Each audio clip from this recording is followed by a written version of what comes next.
趁着天好，将门前洗刷洗刷。这些日子大家都憋坏了，这院子闻着都好似有了霉味，也一并清扫一番吧。周叔，我回来啦！哎呀，四小姐，您终于回来了。老爷子、夫人脖子都攀长了。周叔，你就会哄我。我每次回来待不了3天，我爹就想赶我走。哎呦，小的哪敢骗您呢？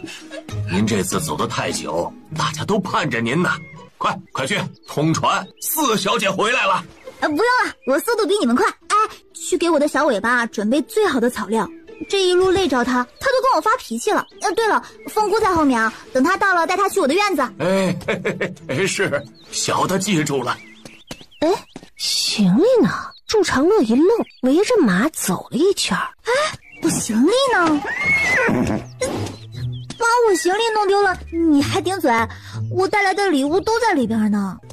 这时候又有哒哒哒的马蹄声响起，逆着光看不清楚马上的人长什么样，但是祝长乐认识他手里提着的包袱。哎，我的行李！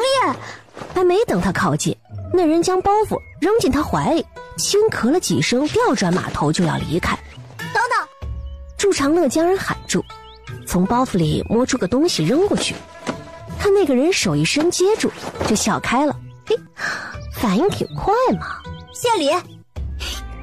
那个人看了祝长乐一眼，点点头，收下了这代表谢礼的果子，轻踢马腹离开了。爹娘，长乐回来了！爹娘，长乐回来了！真好，咱们家小长乐跟着太阳一起回来了。哼，大吵大叫的不成样子，都到许亲的年纪了，哪家敢要他呀？爹，我可都听见了。咱们长乐还看不上他们呢。唉，一走就是2年，要不是你师傅送了信儿来，我们都要找他要人去了。我也没想到我师傅会把我扔海岛上去啊！2年来，我就在那边练，不练成不许我回。是狠心，不狠心，怎么治得住你这小猴？就是，周叔说您盼我回来盼的脖子都长了，我摸摸长了多少呀？没大没小。你呀，错过了你二哥成婚，现在他都快当爹了，你这个做妹妹的怎么补这个礼啊？这速度，二哥厉害呀！张氏用力拍了他胳膊一下，眼睛里全是威胁。哎呦，您轻点，我错了。我不是说顺嘴了吗？这都是定定把我带坏的。过段时间我把他带回来，娘您骂他。在外没人管你，回了京城须得注意，那有些人别的本事没有，恶心人的本事天生就会。知道啦，这不是在家吗？这次能在家待多久啊？想待多久就待多久，师父闭关了，暂时没时间管我。我剑法就剩最后一式了。师父说，这个不能着急，这可能一辈子都练不成，也有可能3-5天就顿悟了，让我顺其自然啊！我去给祖母请安。啊，对，赶紧去，你祖母啊得有半个月没出过院子了，平日里也不让我们去请安，你呢把人给哄出来啊！遵命。张氏走到门口，目送他蹦蹦跳跳着离开。吃着苦头了。他大概没觉着那是吃苦头，就剩一口白牙了，各家的姑娘加起来都没他黑。不黑，那还不叫黑啊？红。长乐回来的正是时候，虽然没见他动手，但钟灵梅唯一的弟子不会太差。明日大朝，是明日大朝，开始做准备吧。佛堂内香火袅袅。祖母，我回来了。你那一嗓子我听着了，我那招叫人未到升仙智，效果是不是极好？哎呦，这一次离开的可久了些呢。怪师傅，他把我扔海岛上逼我练功，不练成不给回呢。下次见着了，你们帮我骂他。然后啊，再告诉他是长乐让我骂的。那咱们不骂了。从怀里拿出一串珍珠往祖母脖子上戴，边笑嘻嘻的打趣儿。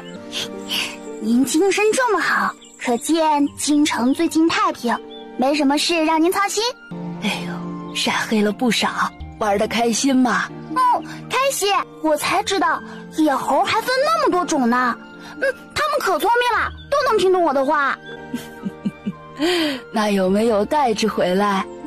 没有，他们一大群呢，在一起玩多好啊。都错过您2个寿辰了，长乐祝您长命百岁。祖母努力活久一点，应了你这话。那您多努力一点呗，活个2个百岁。哎呦，这个我可保证不了。瘦了。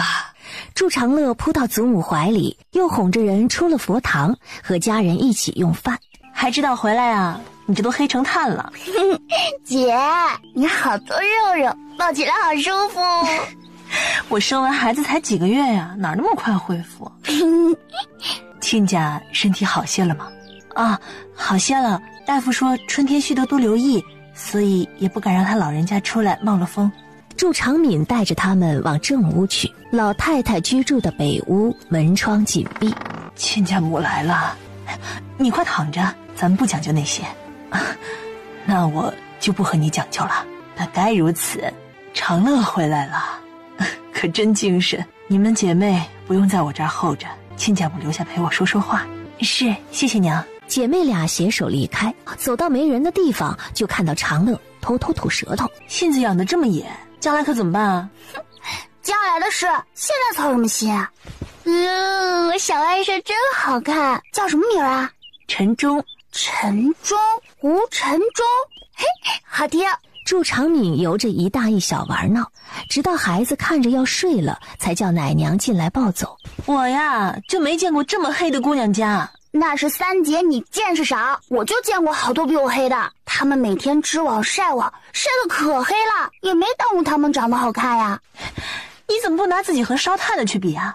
会在家里待多久啊？我是想待多久就待多久啦，但是我感觉娘已经想赶我走了。少惹娘生气。我可什么都没做，做的不对，吃的不对，站的不对，说的不对，反正就是哪都不对。三姐，我好可怜的。是，你最可怜。很快，急促的脚步声传入祝长明耳中，他皱起眉头看向门口。夫人，祝家出事了。胡说什么？祝家能出什么事儿？老爷刚下朝，听他和大公子说，祝大人纵容家人侵占千顷良田，鱼肉乡里，被贬为七品知县。今日夫人从1品到7品，可真利索。我去找娘。对，去找娘。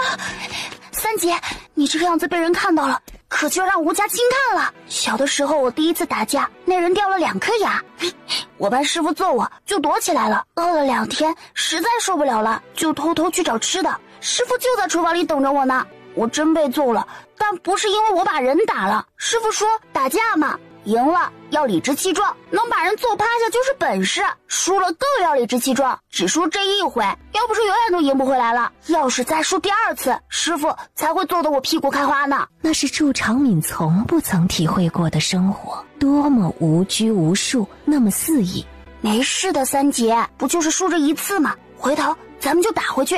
做好你的吴夫人，你好了才有余力管娘家的事。有爹，有大哥，二哥虽然天天掉书袋里，但也不笨。咱们家有的是人，当然最主要是有我。祝长敏含在眼眶里的泪被他笑了出来。我走了，有事我给你送消息，保证不瞒着你，安心等我们杀回来。祝府偌大个府邸，悄无声息。敏丫头还好，一开始有点慌，很快就稳住了。她必须得稳住，我们就算去了天涯海角，也是一家人在一起，她却得独自留在京城。是儿子让您受累了。当年你4岁，祝家容不下我们母子，我们相依为命啊，也把日子过起来了，并且风风光光的回到这吃人的京城，现在不会比当时更难。是，儿子定护您周全。连娘都须得同去，只要不是抄家流放，孕妇和老人流经不是常态吗？以往各家都如此呀。旨意明示，举家离京赴任北云县知县。这简直荒唐！圣上的旨意，他当真依你了？因为那些莫须有的事儿，这么多年的忠心，就换他如此待你？不得胡言！我胡言？娘年事已高，哪里经得起这般舟车劳顿？韩梅都有孕8个月了，你让他们怎么走上那千里路啊？若有个闪失，你……圣旨已下，不可违逆。明日一早便得启程，去准备吧。1天，他要如何在1天之内处理好家中产业，做下种种安排？张氏抹去眼角的泪，朝着婆婆屈膝一礼，快步离开。慧如是气着了，娘您别怪她。她多少年没发过这么大脾气了，我都差点忘了，当年看上她的就是那个不怕事儿、不惧人言的泼辣性子。是那一家子惹来的事儿，我记着前些年你已经把他们收拾老实了呀。是。你心里有数就好，我也去准备准备。是。长乐，送祖母回屋。知道了。爹，咱们以后杀回来，没什么大不了的。爹知道，圣上不希望我们留下家人在京城，以免被人拿捏住，所以他忘了您的母亲年纪大了，您的儿媳即将临盆。昌王，那是君王，若替他卖命都无法保证家人安全，那我便投了朱丞相或何太尉任何一方又如何呢？祝茂年静默片刻，从怀里掏出一样东西，只一眼，祝常望就脸色顿变，那是圣旨最高等的7色灵解，夹在那道圣旨里给我的。短短几行字，他看了很久。该说您太得他信任，还是已经穷途末路，才让他做出这等安排？君臣相依20余载，他不曾疑我，我自也不能辜负这份信任。只给重耳不给护盾，爹，君上太高看祝家了。君上必会暗中派人护送。左卿，你先去收拾，通知徐正，让他们立刻动身。是。你要是再晚回来几天呢，怕是连家都找不到喽。你们在哪里我都能找着。大哥，天还没塌吧？没塌，只是偏离了些许方向。那就行了。长乐，检验你多年所学的时候到了。当官这么危险，都贬出去3000里了，还得要人命的。别人没有，爹有。我爹真了不起。所以这次对方让我们全家离京，是想一网打尽？差不多。那就过分了。江湖规矩，祸不及妻儿，他们连老带小都不放过。犯规了，犯规了！武林中人都不愿意和官府打交道，我这些年都不敢告诉他们我爹就是官，还是管官的那种。这次我就让他们都知道，吓死他们。容大哥提醒你一句，你爹已经虎落平阳了。曾经管过就算数，借笔墨。看着小妹蹦蹦跳跳地进了书房，只不知长乐是向谁求援。祝常望希望是长乐的师傅。一夜无眠的祝家人沉默着用了在这宅子里的最后一顿饭。韩梅给娘家送过信了吗？是，各家我都送了信。有件事儿，媳妇儿想向您请示。我早已不管事儿，此事和旁的也没什么不同，你做主便是。这事儿关系甚大，媳妇儿想请您长长眼。你说。循例这宅子我们不能再占着，能搬的东西我都让人搬去了别的宅子封存。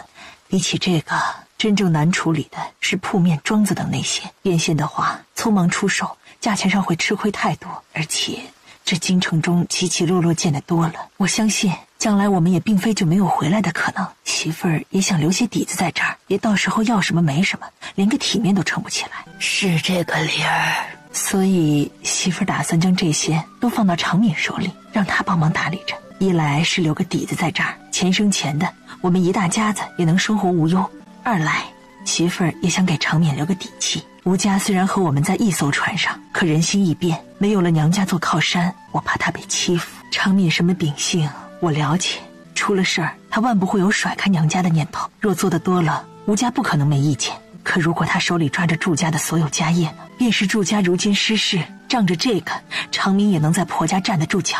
只是这事儿干系太大，媳妇儿心里也有些踌躇了。方方面面都顾及了，我想不出比这更好的主意。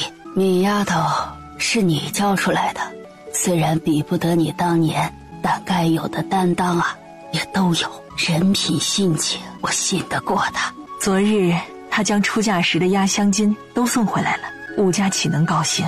媳妇实在是担心他。就这么定了，和他说了吗？我让人送了消息给他。全部都交给小姑吗？三妹最值得信任，小姑自然是值得信任的，可她现在是吴夫人。你有更好的主意？没有，可是交给长敏不行，交给许家如何？二嫂，我三姐虽然嫁出去了，可她姓祝这一点永远都不会改变。久了你就知道，咱们祝家个个心心相印。没有谁的立场会永远不变，不然也不会有叛徒此一说。但是贪图儿媳妇手里的娘家家产，这样的事儿，要点脸的人家都做不出来。吴真是个要脸的人，以他现在处的位置，也必须要脸。且赫儿心性正直，也做不出那等事儿。是，吴贺我信他。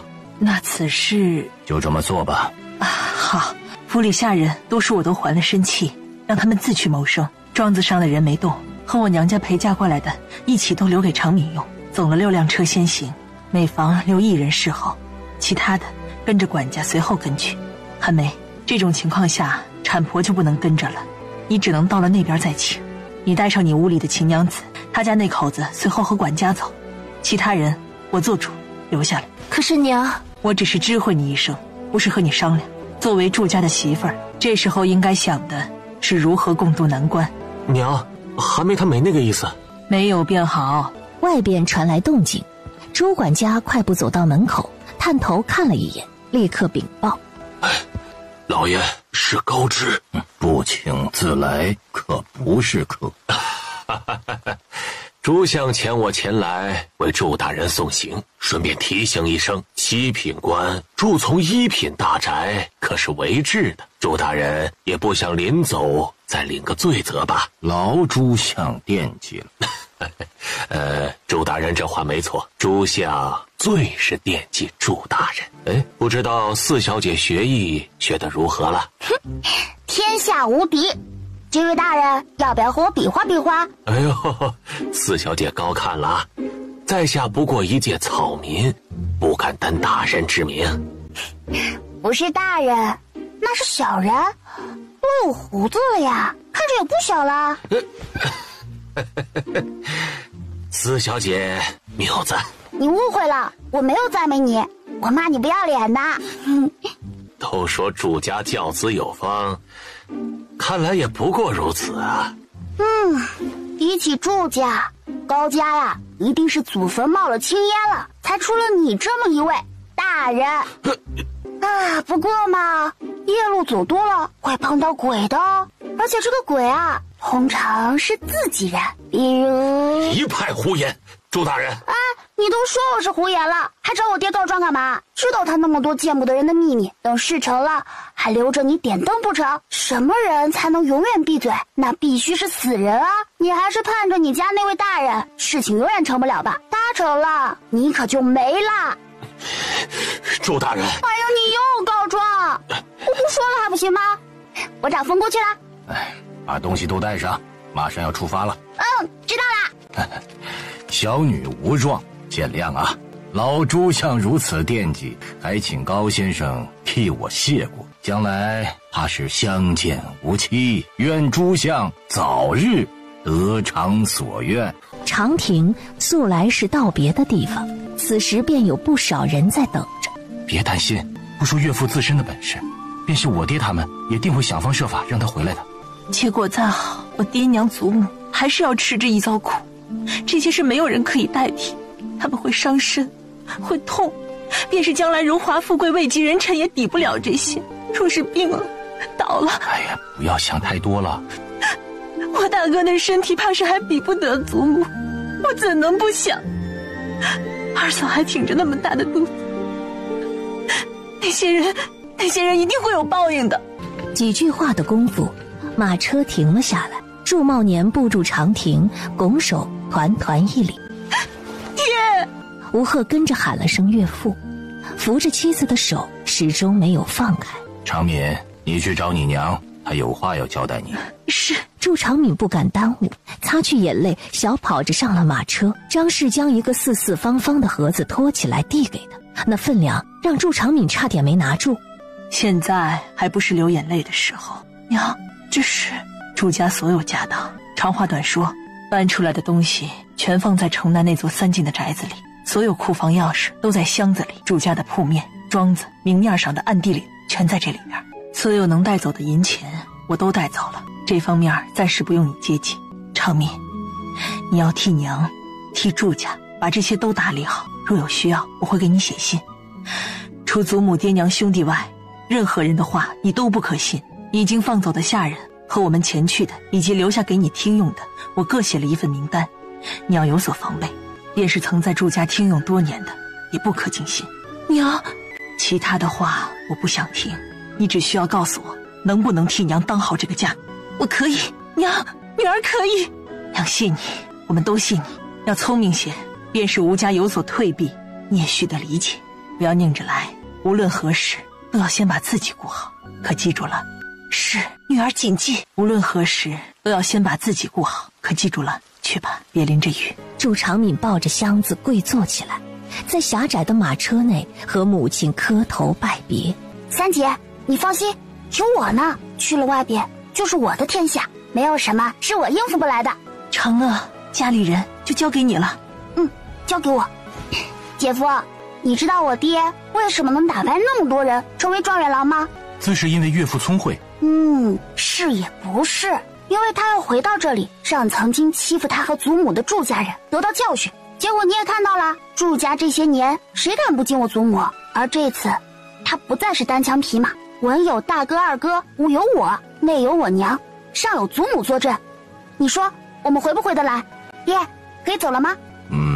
祝茂年看向夫妻二人，拍了拍吴鹤的肩膀，上了马车。看着撩起帘子挥手的小姨子，吴鹤回过味儿来了。刚才那是在警告他。我怎么觉得常年看走眼了？这可不只是淘气啊。祝长敏哭着笑，二哥和长乐一直就是互相嫌弃，他都能想象出来二哥说这话时的神情。怎么这么重啊？是什么？夫君啊，你会拦着我接近娘家吗？自是不能，你放心，娘那里我会替你圆话的。这是祝家的所有，娘交给我打理。吴鹤大惊，立刻又因为岳家对他们吴家的信任而欣喜。你想做什么就去做，我定会站在你这边。大哥，野完回来了，踩泥里了，娘肯定要骂我。没事，骂一骂不疼。我担心娘心口疼。我一会儿穿你的鞋走啊，回头骗过了娘，再给你送回来。祝长旺淡笑不语。那就这么设定啦。按这个速度多久能到啊？顺利的话半个月左右。这么久？你当是你一个人骑马闯天下呀？哪辆马车不是堆得满满当当？马自然就更得需要好好养着，不然掉了标，半道他就得撂挑子不干。而且车上有祖母有孕妇，就更不能快了，一天能走150里就已经非常不错了。怎么没见凤姑啊？他走前边了，小尾巴不乐意这么慢悠悠的走。大哥，你这里有鱼图吗？祝长旺挑眉，拉开一个抽屉拿出来，在两人中间铺开。走慢点也挺好。怎么说？他们如果要动手，肯定会选一个适合的地方。首先呢，就是不能离京城太近，这点脑子他们肯定有。我没记错的话，这里有很长一段距离，人烟稀少，两边都是山，要干点什么都挺方便的。祝长旺看着祝长乐指的地方，赞同的点头。这里是两县相接的地方，曾有过坚壁清野的历史。我来就是想说走慢点，这已经够慢了，就这速度走着吧。这么嫌弃？那是，我走路都能走着比这快。大哥你放心，凤姑一个顶10，我能顶100。别的没看出来，口气是挺大的。你很快就会认可我这句话的。我祝长乐，江湖人称小魔女，你去打听打听我的丰功伟绩，看我是不是吹牛。祝长乐，娘，你这是踩泥坑了吗你？一只脚踩了不算，另一只也要一起？这都同一个主人，那不得有难同当吗？祝长乐，我错了，娘，我错了。祝长乐后退着，绕过马车，飞快奔向自己坐的那辆，爬上去放下帘子挡住自己。认错认得比谁都快，就是从来都不改，这性子也不知道随了谁。随他师傅。一行走得不快，但是停下歇息的时间少了，倒也没有太耽误。天擦黑时，到了预计要到达的驿站。麻烦驿长多准备些热水，明早再帮忙煮些姜糖水，我们需得带上。不麻烦不麻烦啊，下官定给夫人备好。张氏道了声谢，看了眼贴身侍候他多年的李娘子，李娘子会意，带他送人离开。去把鞋子洗了，不许叫风姑帮忙。娘，不然明天继续穿着。小姐，我来。哎呀，娘说了不能叫你洗，有什么发现吗？出了京城有10个人跟上来，是有非敌。你瞧着他们身手怎么样？不怎么样。不怎么样是怎么样啊？就是不怎么样。兰姑姑一定会很高兴你回去陪她一起给师傅守门。他们不是我的对手，除非他们会结阵。他们练了阵法，我躲在他们身后观察了一段，他们前行的规则有迹可循，歇息时也能看出有攻有守。李娘子，你再带着人去转一圈看看有没有落下什么东西，往前走了咱们就不走回头路了。是。长宁，你要扶稳了寒梅，不要有闪失啊。娘放心。祝长乐。车厢前边支出来的那节木头上，2只鞋子用绳子绑了挂着，迎风飘扬。赶紧把你那鞋子拿下来，像什么样？哎呀娘，今天不会下雨啦，晚点应该会出太阳。我才知道您就给我带了1双换洗的鞋，不赶紧晾干我都没得换了。只要你避着点水坑泥坑，这一路走到云北县都不需要换鞋。上去吧上去吧，不耽误了，扶着点祖母。收到。夫人，马车太硬了，硌得少夫人身上疼。前我来问问是不是能稍微耽误一点时间，再拿床被子将马车垫上一层。李娘子，你随他前去帮把手，速度要快一些。是。娘，要帮什么忙吗？这种忙你只会越帮越忙。娘，你也太看不起我了吧。哼，我这就帮忙去。二嫂，我给你渡点气吧，能让你轻松点。渡气啊，是武者修炼出来的内力，长乐练了10余年了。啊，那不用了，对身体没坏处的。二嫂，我不用了，如果我身体受不住了，一定找你帮忙啊。这事儿不好强求，祝长乐只能点点头，挥挥手走了。夫君，小姑不会生我的气吧？长乐就是性子活泼了些，比之许多女眷都要大方好相处，不会因为这点小事就生气的。车队再次启程，到的第4天的时候，许寒梅的精神明显差了，脸上可见的浮肿起来，胃口也差了。能找到这几味药吗？但是凤姑肯定认识，等她回来了，我让她去找。她去哪儿了？还多久回啊？我让她去就近的县城买安胎药了。有了安胎药啊，这个就不用了。老爷，许氏这怕是动了胎气了，是不是再在这里休整一日？那就再休整一日。这安胎药效果极好，大夫水平很高。明日啊，我想让长乐试试能不能去请大夫过来。这里离这县城也不过30余里，多出些银子，说不定人家愿意跑这一趟。多出些银子，让长乐驾马车接送，应该没问题。是，咱们长乐长大了，都能替我们分忧了。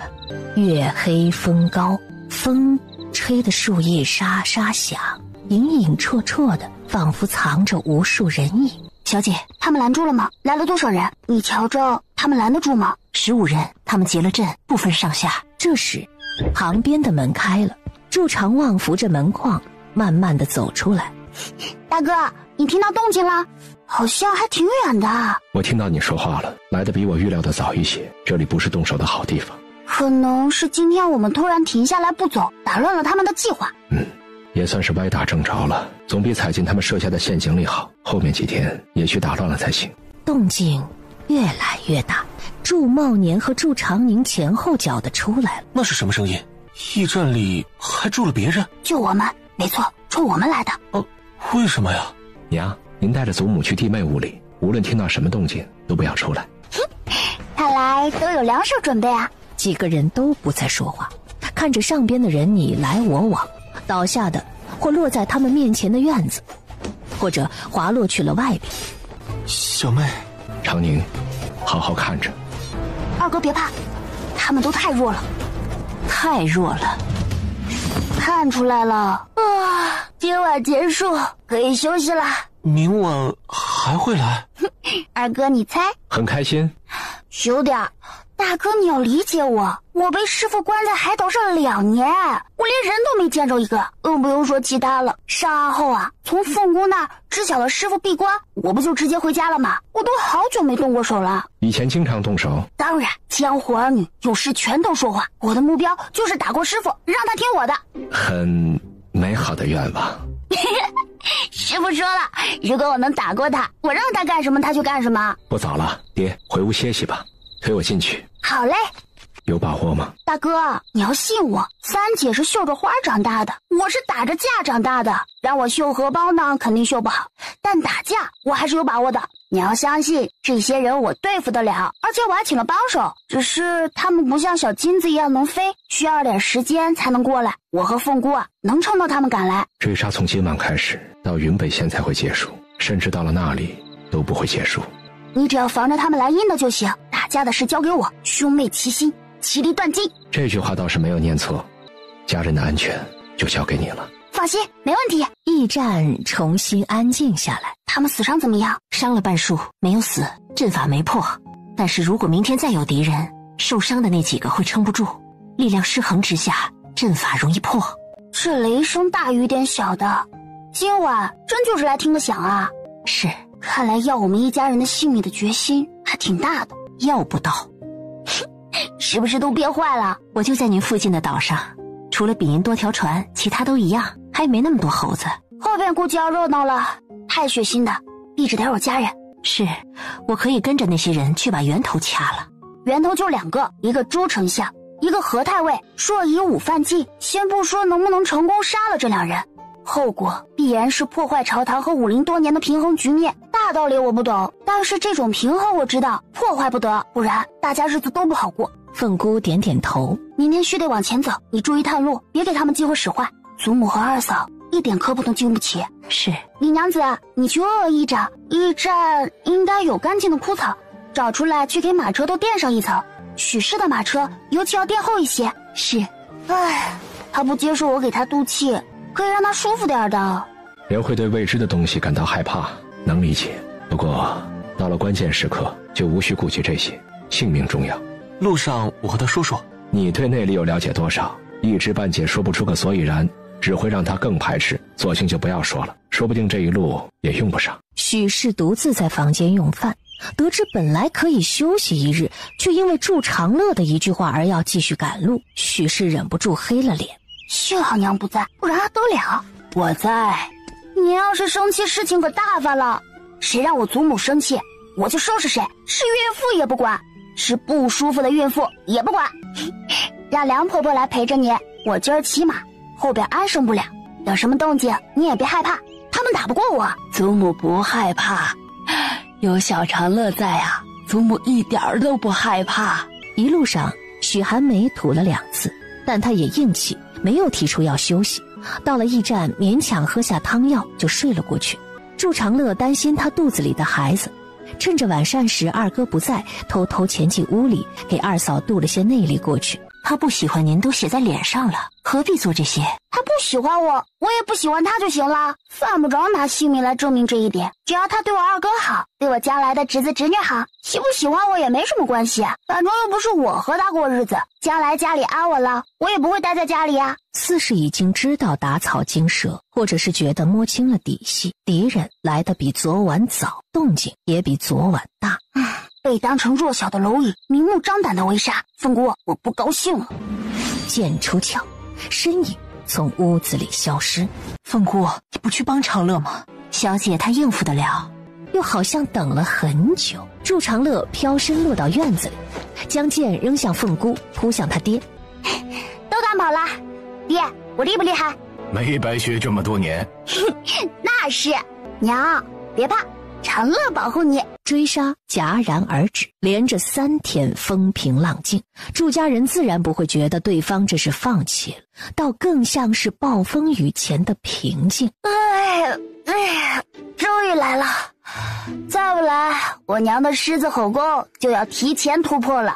小姐，今晚我上。他们做了几天准备，我要摸摸底，收好。是。祝长乐将最后一个人踩在脚下，被他踩着的人身体一僵，紧接着身体一挺，再不见动静。武林不设朝堂纷争，这是规矩。小姐，您时间久了些，是武林中人，有人为是，不奇怪。70年了，人都换了2茬，也够他们忘光了。我不也是受益者吗？您不一样，要送信回去吗？师傅才不会管这破事。真要再来一次血洗，他只会备好酒水看戏，回头去玲珑阁买消息，一个都别想跑。后边也不会清静。明日开始，你在前面探路，防着他们白天动手。是。今日走远些，赶去这个驿站住宿。祝长乐算了一下路程，有200里。虽然一路会累了些，但也不是不可以。越到后边，狙击才会越厉害。有其他问题？没事儿，听大哥的。灵活行事，只要能护家人安全，其他的不重要。大哥，你怎么知道我是这么打算的？当晚便又迎来了一波围杀，而且明显比之前的要强。敌人让祝长乐知道，对方想要他们性命的决心远超预料。哎呀，要生了！你们都出去，让那几个有经验的娘子嬷嬷进来。祖母，出去，别在这里添乱。长乐呀，你也出去。祖母，听话，吩咐厨房下碗面来，握2个鸡蛋。长乐，今晚还会？会，他们已经不分白天黑夜了，一波一波的人手到了就会来索命。这都几天了，二哥，你还没洗完？你二嫂本就受了些惊吓，要是再来，我没办法让他们不来，只能拦住他们，不让他们接近。我不是那个意思。行了，没事，你去忙你的吧。别怕，没事儿。祝长乐听着屋内一声声闷闷的痛哼，打了个冷战。小姐，马找回来了，是真。真？是。收着，回头带去玲珑阁问问。好。不怪你，光明正大的打，他们一起上也经不起你几掌，可他们分散了，还来阴的。你双拳难敌4手，所以那时候师傅问我想学什么的时候，我毫不犹豫的就说想学剑，又威风，攻击范围还广。我现在也就是剑气还弱了点，等我功力再深一些，我站在原地不动就可以御敌了。您说这话还早了些，早晚没差啊，反正我能做到。这点凤姑倒是没话可驳，小姐说出来的话都是有做到的。月黑风高杀人夜，今儿月明，本姑娘马上就要当姑姑了，不想杀人。回答她的是从4面8方围聚过来的黑衣人。粗一数，祝长乐笑了，这大阵仗爹真值钱。你上，我下。是。爹，你们都回屋，不要出来。人很多。不少，正面对上我不怕，但我怕他们来阴的，就跟白天一样。长乐，娘放心，这是我最熟悉的生活，比当千金小姐熟练多了。张氏怕女儿分心，立刻把门关上。院子里，祝长乐执剑而立，颇有一夫当关万夫莫开的架势。想趁我病要我命，那也得看我是什么病。接招！你是有病，不吹牛活不下去病。哎呀，定定，那明明是你的病，怎么变成我的啦？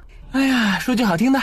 祝长乐嘿嘿笑，足迹一点，飞身上屋，躲到定定身后。黑衣人自然是连定定一起杀。定定拿着打狗棒，一棒一棒，竟朝着黑衣人的屁股下手。祝长乐，你要不要脸啊？别人的打狗棒冲人腿去，你的打狗棒居然打别人屁股，你让他们评评，是你不要脸还是我不要脸？你以为你定定的名号是白得的？我这名号不是多亏你。定定反手一敲，祝长乐没提防之下，屁股吃了一记打狗棒。敢占姑奶奶便宜，吃我一记！来，怕你是孙子。你本来就是孙子，你爷爷的孙子，快叫爷爷！打得更欢的两人突然一起调转方向，打狗棒攻下盘，潮汐剑攻上方要害，配合默契，一个照面就破了对方外层阵法。再转而潮汐剑攻下盘，打狗棒攻上，内力阵法再破。嘿，怎么样？爷爷我这2年进步挺大吧？没错，你爷爷我这2年进步很大。伤得厉害吗？小伤都不值一提。爹，定定，有胡子的是我爹，坐着的是我大哥，后边是我二哥，叫人。叔，大哥，二哥，我叫童子明，幸会幸会。哎呀，多亏你来得及时啊，不然长乐怕是……哎呀，不会，我不来他也对付得来，就是会吃点亏。来得这么慢，还好意思领功啊？爹，你别和他客气，他会当真的。我已经日夜兼程了，好不好？你只让我往这条路上来接应，又没说具体的地点在哪，我可是一路找过来的。找这么慢，还不许我说？你当谁都有一匹神驹啊？你要是早把小尾巴放我这儿，我肯定就能早点找到你。我就知道你还在打小尾巴的主意，你问问他愿不愿意理你。一声不算嘹亮的婴儿哭声落入长乐耳中。生了！是生了吧？好像听到声音了。生了！恭喜二哥！大家没等多久，门唰的一下拉开，张氏抱着孩子站在门内。贺我们祝家弄璋之喜。生于变故之中，定是能扛重任之人，好事。那是长孙呐，真好看。张氏忍着笑往他面前递了递，祝长乐把手往身上擦了擦，要抱抱。娘，长乐身上有血，煞气重，怕是会冲撞了孩子。喜庆的氛围霎时没了。你刚才那么拼命干什么？让人冲进去呗，看看是他们杀气重还是你杀气重。娘累了要休息，祖母呢？祖母也得去休息了。二哥，你受累。姑娘家嫁进来的时候不懂事就罢了，不能这么久了还没点长进。长宁，你说呢？祖母，还没初为人母，只是太在意孩子才会这般。您原谅他这次，孙儿定会好好和他说道。还不给祖母认错？哎呀，行了，二嫂刚生完孩子，被外人看到了，还当我们祝家人多刻薄呢。祖母，您看二哥，他都快要急哭了。你煞气重的妹妹受伤了，我得去看看，这里就交给你了。娘，媳妇只是太着急了，都是媳妇的错，媳妇这就去和长乐认错。长乐说的对，咱们祝家不能因为别人的原因就成为那刻薄的人，好好养着吧。李娘子，你去请梁嬷嬷来帮着善后。哎，是。夫君，我真的不是故意的，孩子早产像猫一样，我就是太害怕了。你那货确实是过了，长乐便是真的有煞气，也是为了保护我们。你那般说太伤他了。是，我错了，昏昏沉沉的我也不知道怎么救。长乐在外边长大，性子和京城那些闺阁千金不太一样，有时候我也头疼，但他心性善良，也不喜算计，在家人面前及时坦诚相待。你和他相处时间短，熟悉了就知道他是什么都放在面上，说的话也就是面上那层意思，最是简单不过了。他和我见过的姑娘都不一样，我还没有适应，今后好好适应就行了。那边屋里祝长乐也在哄人，祖母娘亲一起哄。这点小伤真不碍事啊！对了，这就是我和你们说过的定定。定定，过来。祝长乐踢了定定一脚，让定定跪下。哎呀，我祖母不就是你祖母，我娘亲不就是你娘亲吗？快叫人。叫什么？祖母娘亲啊！咱们家呀都听长乐的，长乐说叫什么就叫什么。我祖母都表现得这么喜欢你了，快喊人。祖母。老太太笑着应了，想着要给个什么礼物，身上一时又找不出来。欠着，回头记得给啊。娘亲。早听长乐提起你，这些年幸得有你伴着一起长大，他才不孤单。以后啊就是自家人了，和长乐一样，在外边玩够了玩累了就回家来歇歇。虽然现在咱们家不比从前了，可家总在。娘，他知道了。媳妇先回屋了，还能歇上2个时辰，你好好休息吧。去吧。子明，我让人去给你准备一间房，你也好好休息。不用了娘，我那间给他住，我陪祖母。也好。祖母。定定没有爹娘，7岁的时候我就答应把我的爹娘祖母都分他一半，总算是做到了。咱们长乐呀真大方。那那是，师傅和他外祖父有救，住得离得近。我第一次见他的时候，他就被人按在地上捶，那些人骂他野种，他就和人打，笨得要死。他又不是我，怎么可能打得过那么多人嘛？你就帮他了？没有，当时我才跟师傅学武，明知道打不过，当然是藏好了，等他们离开啊。没错，明知道要吃亏的事儿啊，咱们不做。后来帮着打回来了？那当然，我跟师傅学了1年后就跟他们对上了。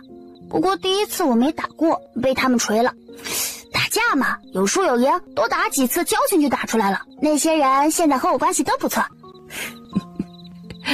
你在外边多快活，吃了亏呀，可以打回去，在家里反倒被掣肘，也没那么痛快喽。哎呀，要不说行走江湖不能有家庭拖累呢。哎，等啊，我错了。我这不是说江湖常态吗？不是说我已有家为人。要没你呀，这次还不知道会怎么样呢。哎，许是过分了。如果说那话的是二哥，您和爹娘不替我出头，我都得闹，不把他收拾够了，我一路都不会让他好过。可那是许氏，他可以因为逞一时之快，让一家人不开心，让二哥难做。我不能啊！你们不开心，我会更不开心。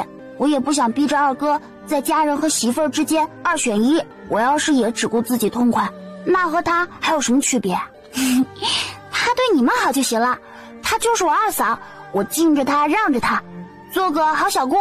若他只知挑事，让家里矛盾丛生，那他在我这里就什么也不是。我不介意做恶人。说的自己好像能多狠心似的。谢谢吧。是。祝长乐。看看你那怂样，你就不能早点叫我吗？都这么晚了，该不会就等我一个人吧？对，就等你了。定定都快哭了，他才有了祖母，有了娘，不会睡了几个时辰就没了吧？怎么2年不见你这么不经斗啊？我二嫂才生了孩子，不得让她缓缓啊？我就找了你和兰萍帮忙，那女人在家吧？说不好，你就盼着她没有跑太远吧？远了不说赶不赶得上，小金子也会找不着人。兰萍不来没把握，就昨晚瞧着那些人也没多厉害啊。没看出来啊，小柱子，原来小瓶盖在你心里这么厉害啊！如果只是昨晚那个实力，你不来我也应付得来。你不踩我会死啊！事实罢了，他们都是武林中人，这有什么可奇怪的？哦，对，你还不知道我是官家小姐。定定喷了个天女散花，边咳边指着祝长乐说不出话来。至于吗？我这么美，这么有气质，这么大家闺秀，是官家小姐，有什么可大惊小怪的？哎，祝长乐，你要点脸啊！你知道大家闺秀这几个字怎么写吗？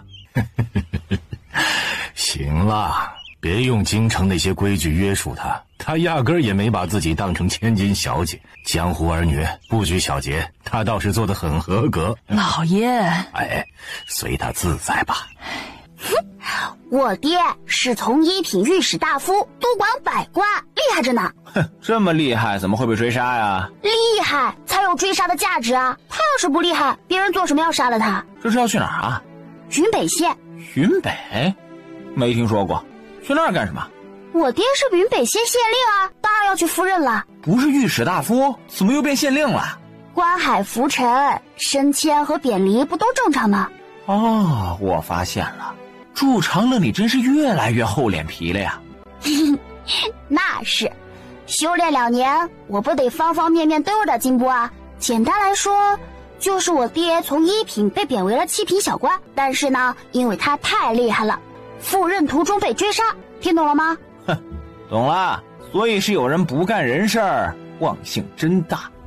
可不就是忘性大呢？咱们还讲究祸不及妻女，可你看看我家这老的运的，他们是打算一个都不放过。要怎么算账是之后的事，我现在只想把人好好护住了。真要有个万一的时候，我想有小瓶盖家的路子。懂，上次见他没听说他要去哪里，而且知道你在突破，他不想差你太多的话，肯定也得多花些时间练功，在曹帮的可能性很大。但愿吧。放心，兄弟我帮你，出不了事。就你那三脚猫的功夫，也就能打个落水狗。还有什么叫帮我？那不是你家人啊，你不得保护自己家人？别说还没磕头，等到了地方，你把头给磕足了，不然我爹娘祖母不分给你。哼，赶紧出来吃饭，就等你啦。子明起了，这一路赶路辛苦你了，快来吃口热饭。等等，跪下，叫爹。爹，大点声，没吃饭，快点，不大声喊，不分给你了啊。定定心里一暖，一声大大的爹冲口而出。哎，出趟远门还能捡个儿子，这一遭出来的不亏啊！以后好好和家里兄弟姐妹相处，常来常往，任何时候都不要见外。是，我这儿就不用跪了，不过大哥还是要喊的。大哥，今日在这里休整一天，大家都缓缓。这些日子定是吃没吃好，睡没睡好。今日啊，你就好好歇歇，有什么不方便和我们说的，你就和长乐说，不要见外，知道吗？是，娘亲。你要不要去抱我孩子？不用了，我也没抱过，别到时候给摔着，那我不就成家里的罪人啦？你二嫂就是才得了个孩子太稀罕，挨一下子都生怕疼着他，你别和他计较啊，他不是故意说那话的。二哥，你还是天天掉书袋吧，我不喜欢看你这样。夫人要哄，娘亲要哄，祖母要哄，妹妹也要哄，都哄不过来了吧？没有的事。得了吧，你脸上苦的都能挤出汁儿来了。我大度，不和二嫂计较，反正那是我侄子，这是不能改变的事实。等他能跑能跳了，我就带着他上房揭瓦，你们谁能追得上？你看看到那时候他是不是会不和我玩？带侄子上房揭瓦算怎么回事啊？你就不能教他点好的？真要把孩子带偏了，你看我，你能把我怎么样？你追得上我？祝长乐打断他的话，做了个鬼脸跑了。都这么光明正大的偷听了，刚才跑什么？粗人和读书人待在一起不自在。读书人怎么了？那些字我都认识，我会的功夫他可不一定会。没听说过百无一用是书生吗？哎呦，忘了大哥也是读书人了，幸好没被他听到。你也有怕的人呐？怎么能说是怕？我那是敬，我最敬我大哥了。后边你什么打算？我想等蓝屏到了后，借他的面子用用，你和他一起护送我爹走水路，我和凤姑继续走官路打掩护。也是个办法啊。那些人不知道你会有个曹帮小公主做帮手，不过风险也有。我暂时也就这么一想，等蓝屏到了，我和大哥商量看成不成。告诉你个秘密，咱们家当家做主的是大哥哦。当年要不是大哥站着我这边帮我说服我爹娘，我根本不可能跟着师傅走的。说到这个，你竟然瞒着我你是个官家的人，你等小瓶盖到了，2打1怎么也得抽你一顿。祝长乐把关节按得啪啪作响，趁定定不备，把他掀翻在地，单膝跪在他身上，压住他。那我就趁小瓶盖没到，先收拾了你。祝长乐，你趁人不备，你小人不要脸！你第一天认识我啊，才知道我不要脸。继续吧，别停！你放开我，我要翻脸了！嘿，翻啊，你翻给我看看！我就翻了。定定终于找着机会，打狗棒戳到长乐的麻筋上，两人的姿势立时掉了个个。怎么样，小柱子？我叫你得意，我叫你得意。祝长乐，你卑鄙！谁卑鄙了？我是卑鄙他爹。两个人在屋顶上打的是你来我往，下边的人听着有好笑的，有头疼的，更有不喜的。你听听这都是什么话呀？挺好，看长乐多快活。娘，定定欺负我。娘的眼睛好得很，就看到你欺负子明了。子明，你别让着他，该还手的时候就还手，咱们可不能被他欺负了。是，娘，小柱子，你听到了啊？娘说了，不能被你欺负了，给我等着。这天晚上很平静，祝家人明显松了口气。屋顶上，祝长乐看着娘带着人忙碌。小姐，我去前边看看。多钱？他们如果守株待兔，必然是按我们平时进行的路程来算，往前第4个或者第5个驿站。凤姑，你不能拖大，你一个人要是一脚踩进他们张开了网里，也未必能全身而退。他们留不住我。不许去！几次交手下来，我明显感觉到黑衣人的实力是阶梯式的增长，这是杀手组织惯用的方式，后边出动的人只会越来越厉害。现在没有什么事比我家人的性命更重要，任何事都可以往后排。是，从这几波追杀的人来看，应该没有两方联手，不知道是没有联合呢，还是暂时人没赶上。我刚看地图，目前我们所在的地界平时可没少是非。你是想用他们，还是觉得他们已经被人所用？我在防备他们，等蓝屏到了，用他曹帮小公主的名头去借点人手。要是那朱丞相不惜代价也要我一家人的性命，后边沿路都不会太平，而且会越来越不好对付。姓温的应该不会亲自动手。他会，他是我见过最不要脸的人。师父的魔女名头就是他喊起来的，转身就给自己封了个仙姑，就这不要脸的劲儿，你觉得他还会因为我是晚辈就不动手？最多就是遮着点罢了。哎呀，现在江湖中，尤其是年轻一辈，还有几个人知道他真名的？仙姑之名响彻长空啊！离这里最近的镇子差不多20里，那里的兄弟们说没什么生人过来，但是这2天人比平时多了。本地人？我跑远点去另一个镇子上问了问，同样如此。小主子，你那对家下大本钱了，这个地盘上有动手可能的在5个左右，如果他全买通了，我们乐子可大。所以不能走了，小瓶盖得快点赶到。只要你和他能帮我保护好了家人，我就不用那么束手束脚的了，对上谁我都不怕。你别吹牛啊，以温仙姑和你师傅的恩怨，他肯定不会放过这个痛打落水狗。我是说他卑鄙，而且你关键人的身份肯定被他给掀了，然后借这个找你师傅麻烦。我师傅会怕这个？等他出关知道我被欺负了，温仙姑那个仙子居都会被他掀了的。明月高悬，外边的人嚣张的半点没有要隐藏行迹的意思。那些人都没了？上次就没了。无论外边有什么动静，都不要开门，我会分析。放心，我们知道。这是我从老和尚那里要来的解毒丹，一般的毒都能解，便是剧毒也能拖延时间。我担心他们来阴的，都吃一颗。长乐娘，我很厉害的，只要你们不被他们拿住，我就能把他们拿下。收好，不用管我。祝长乐潮汐剑出鞘，一出招就是第6式生生不息。可对方实在人多呀，送了10几条命后，攻势仍在，身上都带了伤的2人却打不起持久战。小心！长乐飞身而上，踩在他打口棒上，再次攀高。上升过程中，生生不息便挥了出去。又见面了。祝长乐这一声招呼，等于昭告那是他认识的人，和他是一伙儿的，不用商量。有人二话不说，直线就围了过去。人手一分流，长乐这边的压力就小了，形势顿时逆转过来。幸好你来得及时，不然我今儿就不是挂这么点彩了。男人点点头，转身就要走。祝长乐连忙上前拦住去路。都不知道朋友名号，我是祝长乐，快乐的乐，那是我朋友定定。祝长乐你大爷，我叫童子明。那不重要，是蓝萍请你来帮的忙吗？男人摇头，不是蓝萍。你不认识蓝萍？男人不欲多言，拱手行了一礼就要走。朋友要走，我确实不能拦着，这一路追杀没有拉着你一起的道理。男人脚尖轻轻一点，身轻如燕地上了屋顶，然后站那儿居高临下地看着祝长乐。祝长乐福至心来，连忙跟了上去。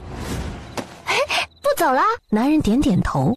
小姐，风姑啊，这是啊。对了，还不知道朋友名号。男人推开手中的扇子，面儿向外的那一面写着秋离2字。秋离，你的名字？秋离点头。你嗓子受伤了？秋离看着祝长乐，祝长乐过去拍了拍秋离的肩膀，见男人避开了也不在意，笑声爽朗。这有什么？小事小事，我就是说不了话嘛。我前2年说得了话，还没人和我说呢，差点就学了一嘴的红言红语回来。在家，我娘每天都恨不得把我嘴给封上。长乐，结束了吗？没事了，爹。爹，多亏了那位秋离侠士出手相帮，不然没那么快。哦，多谢侠士相助。祝长旺和祝长宁跟出来齐齐行礼。秋离多看了祝茂年几眼，拱手回了一礼。爹，他嗓子受了伤，不方便说话，咱们江湖儿女不来这些虚礼，回头我会和他好好道谢的。秋离，你说是不是？秋离很给面子的点了点头。多谢的话就不说了，算我祝长乐欠你一个人情，将来还你。秋离举杯和祝长乐碰了碰，看他一仰脖子喝光了，也喝得半滴不剩。上次见你是在京城，你是从那儿过来的吗？秋离点了点头。我这拖家带口的才这么慢，你一个人怎么也这么慢吞吞的？秋离没有动作，祝长乐显然也没有要什么答案，端起酒杯和秋离碰了碰，又是一饮而尽。祝长乐踢了踢定定，去找点热水来。我身上痛，等凤姑来了让她去。叫你学艺不精，太不抗揍了。你是恰好赶上了吗？秋离摇摇头。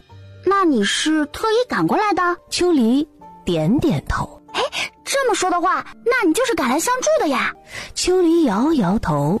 哦，那是有人请你来的吗？秋离喝了口酒，一边稍微想了想这个问题，好像也算是。于是他点头。秋离敲了敲桌子，引起祝长乐的注意，沾了酒水在桌上写有何益处？追杀吗？秋离点头。我看着都挺正常的，既然是要我们一家人的命，怎么做都正常。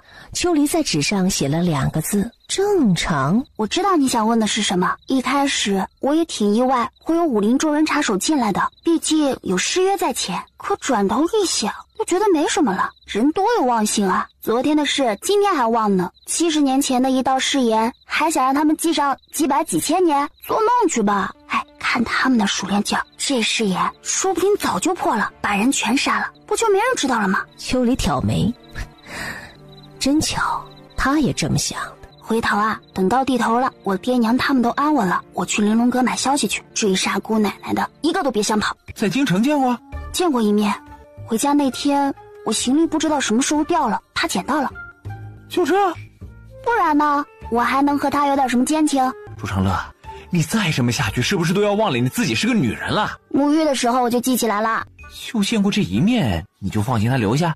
你当风姑吃素的？我师父说我上辈子是个猴子，所以这辈子也继承了动物感觉敏锐这个特性。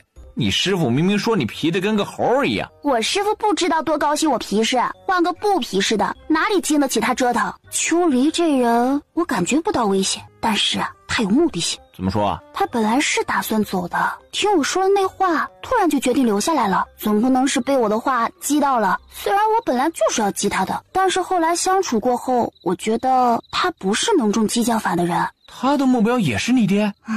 有可能。我爹怎么突然这么抢手了？该不会是在外面欠了什么风流债吧？丁丁，你看他长得和我像吗？会不会是我同父异母的兄弟？你的脑子怎么长的？这就要问我娘了。他生的我，不管这人什么目的，应该都不是冲着要我们的命来的。如果我感觉错了，丁丁，你大概只能给我陪葬了。这人这么强？很强啊，我打不过他。那些黑衣人的实力我清楚，他对付起来远比我轻松。而且他用的是一把扇子，我观察过，那扇子没有什么玄机。有可能做朋友吗？那当然，不相信我交朋友的本事？你还是得有点提防些，年轻一辈里比你厉害的可没几个。可这人你有听说过？没有，秋姓不多见。按理说这么个人物，我不应该不知道。我小时候好像听老头子说过一嘴，隐约有点印象。回头我去打听打听。在那之前，你可别阴沟里翻船啊！看不起我是不是？明儿一早我就和他是朋友了，你信不信？信！老头子都差点和你结拜了，我敢不信吗？我。不远处的树冠上，秋离双手枕在脑后，闭着眼睛，随着树叶高低起伏。次日一早，祝茂年领着家人郑重向秋离道谢，秋离却避开了，未受这个礼，打了几个手势。长辈与祝家有救啊！有个少时同窗，嗓子有疾，为了交流，我们几个朋友都学了些手语，不太会用，基本能看懂。哇，不错嘛！二哥，以后我再也不说百无一用是书生了。你说什么？我错了，大哥，百无一用是我。不知是哪位故人呢？秋离却摇头，明显是没有要说出来的意思。无论如何，还是感谢侠士援手。秋离直善的手指了祝长乐一下，没有多余的表示，也没有手语。咱们江湖事，江湖了。秋离愣了一愣，他心里正是这几个字。我没猜错吧？第一缕阳光破云而出，落在他身上，脸上的绒毛轻轻抖动，眉眼弯弯的模样愈加衬得他古灵精怪。秋离敛了敛神，点点头，手轻轻动了动。你要跟我们一起走？秋离再次点头，眼神中多了丝笑意。太好了！出发出发，不停在这儿了。今天尽量赶一赶。娘，快让人去收拾。爹，我们去商量商量路上怎么走。祝长乐不等祝茂年说什么，拽着秋离和定定就跑了。和子明就算了，怎么长乐开心就好，看他这蹦蹦跳跳的样子，我都想站起来跟着他走上一走了。祝茂年低头看着祝长旺的腿，拍了拍他的肩，叹了口气。爹，我是高兴，不是感怀。好，我也回屋收拾收拾。添了个人就没那么被动了。我让凤姑往前探路，不能让他们在前面设局逮我们。定定，你走前边，我垫后。秋离，你就跟着压阵吧。被安排的明明白白的秋离挑高了眉，这是不是也太不把他当外人了？你不是和祝家有救吗？那就帮人帮到底，送佛送到西，回头我再好好谢你。秋离点点头，背着双手往前边走去。收拾收拾走人。不怕他走了？你没看出来吗？他那意思就是在前边等着啦。这才认识多久啊？你这都快成了他肚子里的蛔虫了。你知道我在想什么吗？这还用想？骂我呗！你脑子就松人那么大点，打不过就骂我，骂不过就还骂我，我还能不知道你呀？定定完全被说中，哑口无言。哎，孩子该有点出息了。祝长乐，你要死是不是？就知道欺负子明。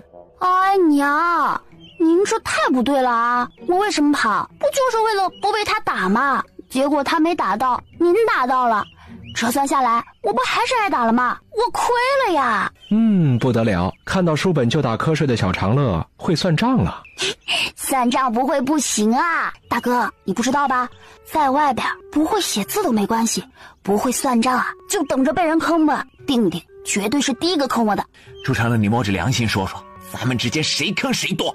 那是你坑不过我，你摸着良心说，要是给你机会，你坑不坑我？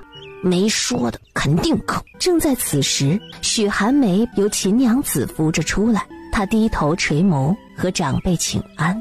这些虚礼在外边就省着了，月子里都没办法静养，亏着你了。等到了地头，咱们再请个大夫，好好调养身体。谢谢娘。快上车吧，秦娘子，你把那马车上的帘子都固定好，不要让寒梅着风，捂严实些啊。是。本来想和小姑子说两句话转换关系，这我得躲着谢二嫂，免得她看到我了就不高兴。老太太也不告诉长乐，这样躲得太明显了，许氏怕是会更不高兴。无论何时啊，我们在的地方都是你的家。那当然，将来要是二哥敢把我当外人，我就揍他。揍他，到时候你烧柱香给我，我到他梦里去收拾他。有祖母，我不爱听这话。傻气，不说就不会发生了。谁也讲不过生死，生便是来了，死便是走了。人一辈子要经历多少来来走走，这一次的不同之处啊，不过是有去路没有归途罢了。可是在那里啊，没有饥寒，没有荣辱，没有高低贵贱，没有那数不尽的肮脏事，想想啊，就不知道多快活。那里没有我，不管，我就要您活得长长久久，比我都要活得久。那你和阎王爷打商量去，看他呀是不是能放过我。长乐，爹，怎么了？没用掉。爹，你收着，以防万一，这药金贵着呢。大和尚忒小气，和他斗智斗勇2年了，才从他那儿骗来这10颗。定定在心里翻了无数个白眼，老和尚的丹药有钱都买不到，祝长乐能骗到10颗，老和尚那不叫放水，是泄洪。车队重新启程，凤姑被围攻，定定你去帮他。定定二话不说，打马加速。秋离施施然御马，来到刚才定定的位置。长乐，大哥放心，没事儿。我们最好能退回刚才经过的长亭，那里不会让我们腹背受敌。退回去。祝长旺掀起帘子，招呼妹妹上车。敌人大概在哪里？这里。看到凤姑了吗？吃不吃力？比前面几波都强。因为凤姑动鞭子。我们可以折回去从这里走，可走这条路最大的问题不是绕远了，而是他们不见得就不会追上来。已经被盯上了，走哪条路都是一样的。我们已经在他们的地盘上，走哪条路他们都能堵上。等等，在他们地盘上，大哥，给我纸和炭条。祝长乐眼前一亮，他有办法了。秋离，这一带的势力你熟吗？秋离不知道长乐想干什么，谨慎的在小手指那儿比了个一点点。你熟一点点，我熟一点点，加起来就够用了。你把你熟悉的写出来或者画出来，知道多少就写多少。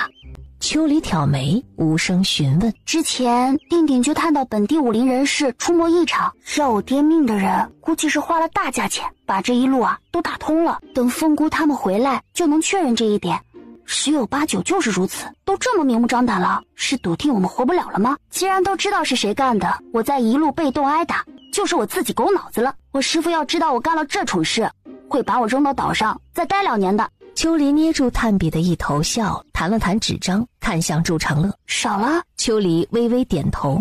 我去拿。双刀门既然堕落成这般，就不怕他们老祖宗从棺材里跳出来清理门户吗？断龙雀，听老头子说这一门派这2年动作挺大，吞并了就近的2个小门派，野心不小。老头子。秋离转头看祝长乐。哦，老头就是定定他外祖。一会儿拿给我大哥去看，我大哥肯定会表扬你这笔字的。秋离换了张纸，开始作画，非常宏观地画出了4个门派的位置和格局，以及一个高悬于4个门派之上的楼阁，白纱飘飘，很是传神。他那么丑，画这么好看做什么？小姐，你们看看。祝长乐也不多问，将2张纸一人手里递了一张。刚才动手的人里有这几个门派，除此之外我还看到了个熟人，蒙着脸我也不会认错的。温仙姑身边的。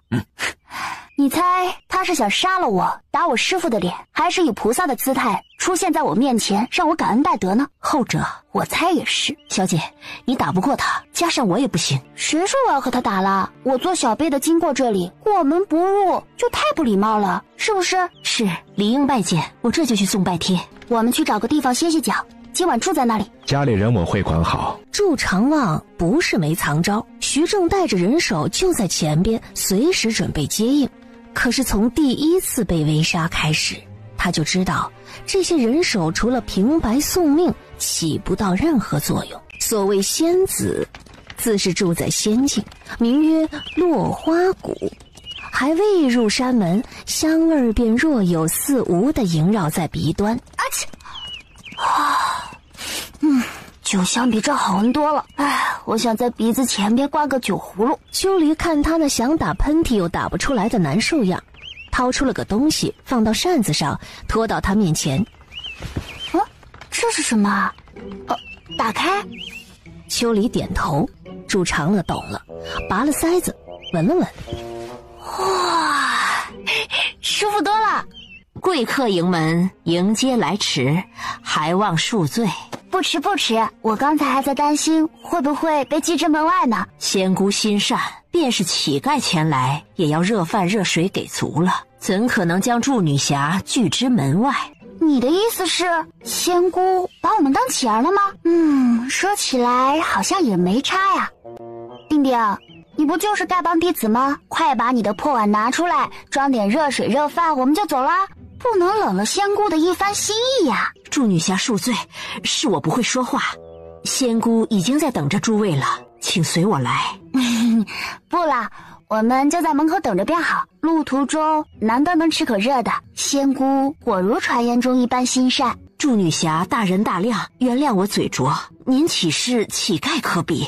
我绝没有轻看丐帮的意思，就是嘴快了，请少侠原谅。不是看不起我丐帮弟子，万万不敢。丐帮弟子遍天下，谁敢小看？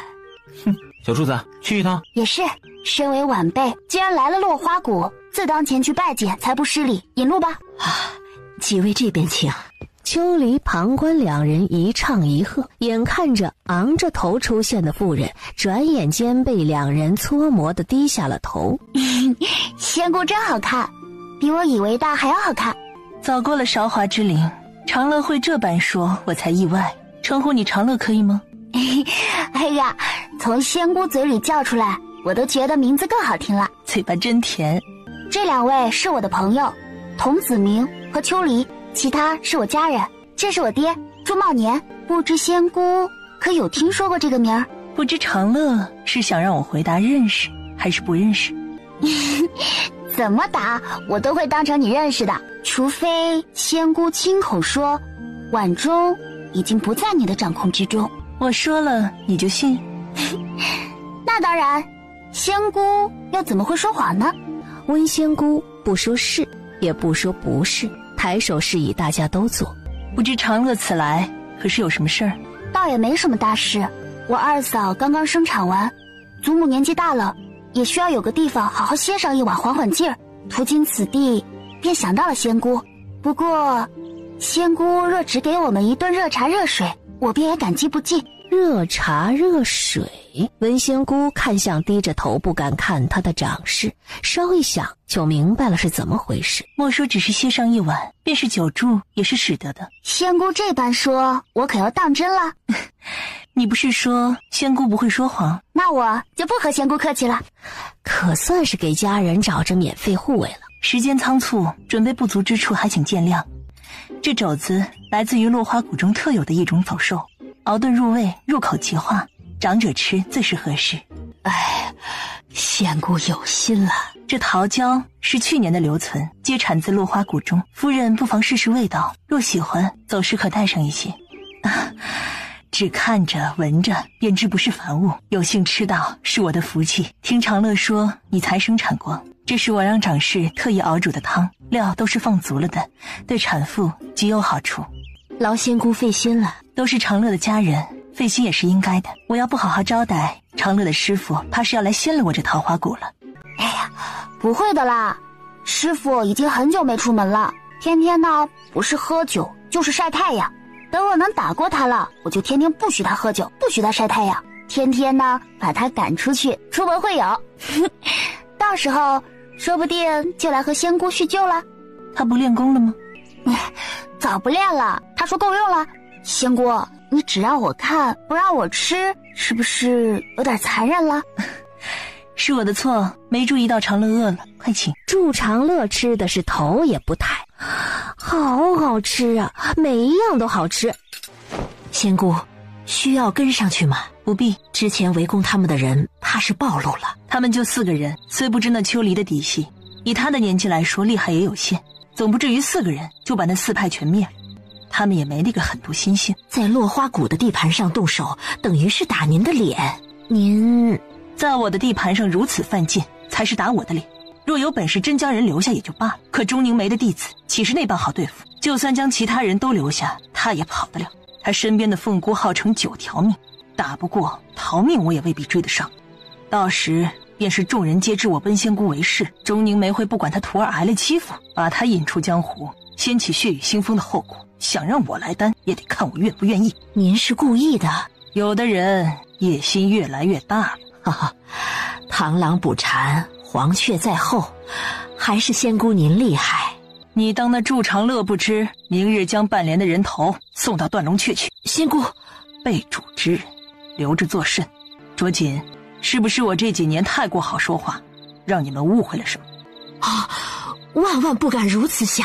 你亲自去办。是。小主子，你就这么肯定温仙姑不会对爹娘他们下手？你觉得我师父好惹吗？魔女和魔头之间插着无数个段位，你不要因为有个小魔女的称号，就拿自己和钟师傅比啊。那你觉得温仙姑这么爱惜羽毛，喜欢算计的人会因为这事儿对上我师父吗？定定若有所思的点点头。以钟师傅用鲜血书写的过往，确实没几个人敢招惹他。我如果在温仙姑的地盘上出事了，我师父不找他要人，那找谁呢？他或者想通过我给我师父难堪，但是绝对不敢要我的命。下午秋离画图那会儿，我突然记起你外祖说的话了。他说断龙阙这2年地盘扩张得很厉害，已经打破了皖中4派的平衡局面，成了4派之首。这一点更会助长他们的野心。你觉得温仙姑能容忍下面的人有了野心？更何况这野心还可能是想取代他。你最大的护身符就是你师傅啦。我都想在自己脑门上刻上我是钟凝眉心爱的徒儿这几个字了，看谁敢来惹我。不然后边就敲锣打鼓的通知一番，让他们打退堂鼓。秋离听得失笑，这两人谁也不要说谁不要脸，都挺不要脸。唉，我也想这么干，可是不行了，后边他们就该互相嫁祸了。东家用西家的剑法，西家用北家的掌法，北家用南家的刀法，一锅乱炖。真把我杀了，我师傅找谁去？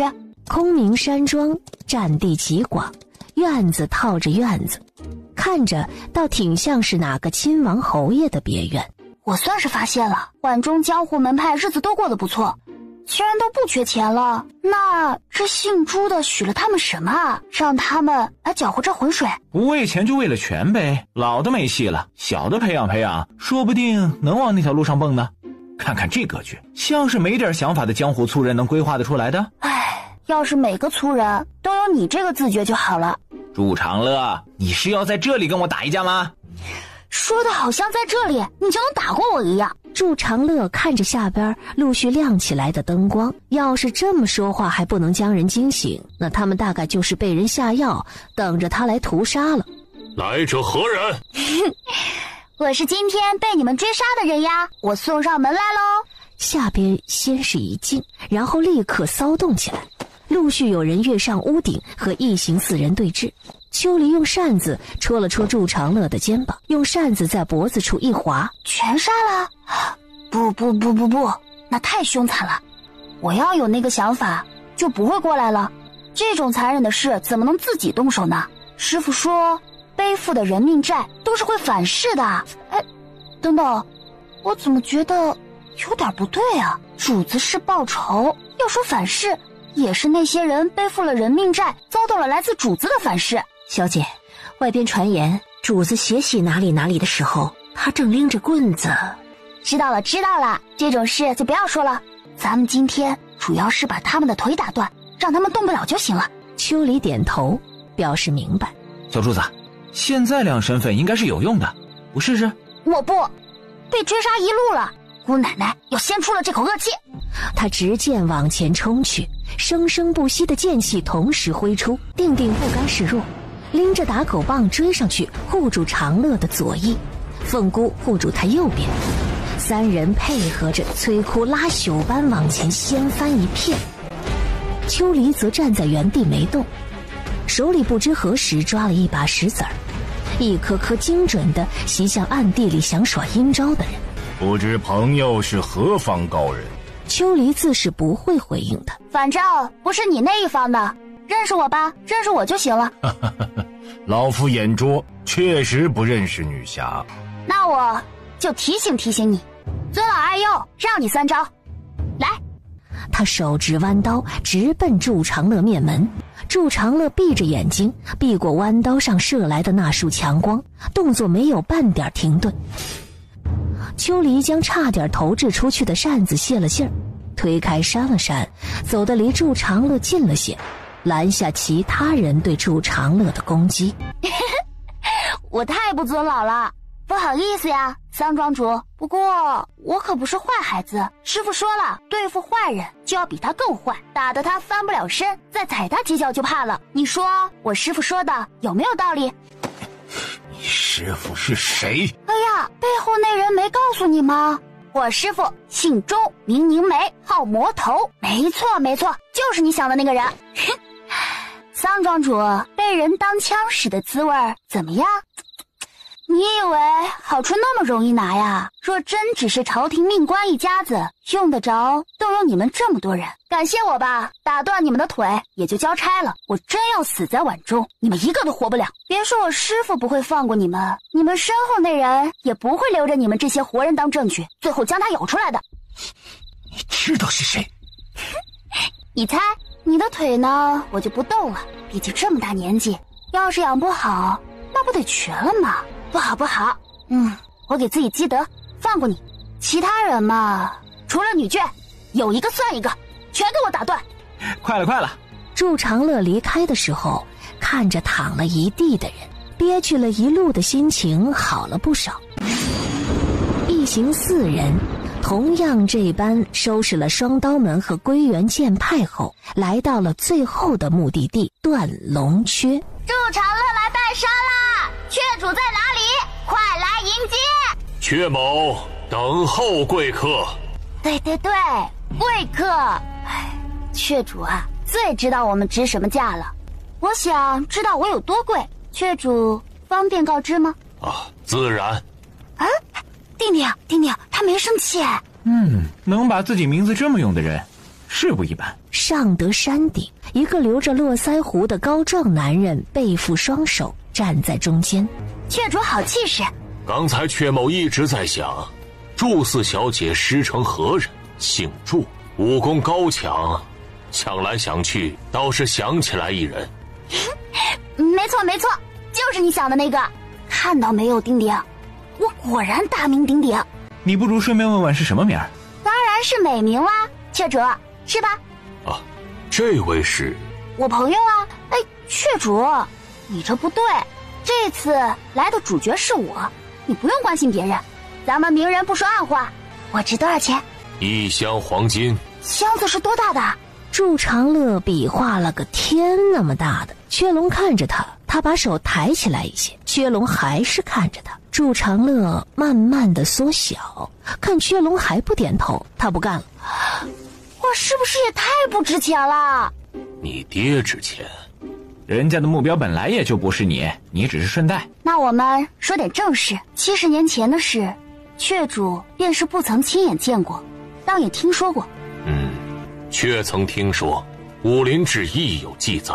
那为何还要为师搅入朝堂这滩浑水呢？断龙却上下1400余人，我要给他们饭吃。怎么有这么多人啊？若杀了你们能让我们好吃好喝上几年，为什么不做？至于70年前的誓言，不曾亲眼所见，不曾亲身体会，你觉得还会有几个人记得？与虎谋皮，你也未必就能占着便宜。论身手，你能把很多人按在地上锤；可论手段，玩阴谋诡计，再来一打雀龙，你一起都能被京城里那些人玩死，你信不信？阙龙不说话，这些他不是没考虑过。可人多的一个好处就是，对方要真把他们杀了，就有1400具尸体，找地方抛尸都是个不好解决的麻烦。凤姑，你说围杀你的人里有温仙姑手下的人？是，见过2面，且他们装束不曾变过。怎么觉得有点不对呢？还穿着一眼就能辨别的装束，这不摆明了要让你认出来吗？那个手下叫什么名字？半莲。阙龙脸色微变，被一直盯着他的祝长乐看了出来。雀主认识半莲？认识10余年。关系如何？极好。白日里的围杀，你和他可有过交代？不曾。那如果有人假传你的话呢？阙龙定定地看着祝长乐。挑起矛盾，借刀杀人，很简单的计谋，但是好用。马。雀主，你想如何便如何。我是想说，你的马没有我的小尾巴快，事后我们做个买卖。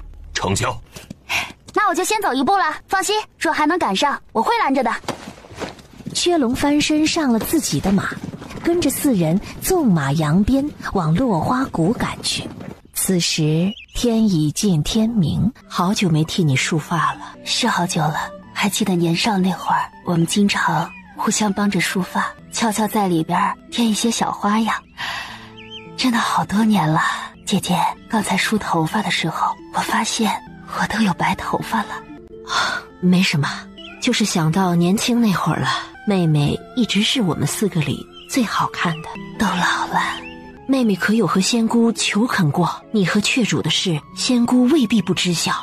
想过，我和雀楼甚至都商量好了，她来落花谷和我一起求仙姑成全。我怎不知？事情没有发生，姐姐自然不知。在雀龙要来的前一晚，仙姑赏了我一套功法，说离不开我，这辈子要委屈我了。着紧的嘴巴张张合合，一个字都说不出来。我让雀龙不要再等我了，他傻，说只有我在他眼里是个女人。姐姐，你说他是不是傻？是傻。且苦，可有一个人在等着的滋味也是甜的吧？段龙雀这几年扩展得太快了，他既有心于你，为何还要这般做？大概是想逼一逼仙姑吧。你都知晓？我知晓，我没有劝他不这么做，我也希望他能成。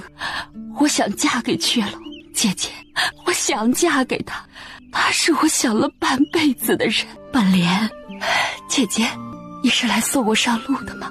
天还没亮呢，姐姐，我再抱抱你。半莲，半莲，